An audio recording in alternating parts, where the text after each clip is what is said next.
Now, with speculation running high, North Korea might soon launch its mid-range missile. The US says it is confident that it can protect itself and its allies if Pyongyang decided to strike.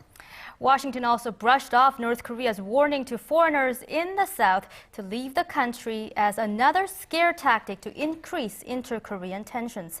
Our Lee Ji-yoon tells us more.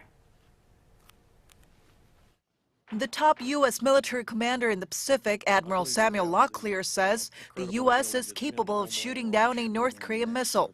At the Senate Armed Services Committee in Washington on Tuesday, Locklear said a decision on whether a missile should be intercepted should be based on where it is aimed and expected to land. If the missile was in defense of the homeland, I would certainly recommend that action. And if it was defense of our allies, I would recommend that action. He also confirmed North Korea has moved a Musuda missile to its eastern coast and that the North's pursuit of such missiles represented a clear threat to global security.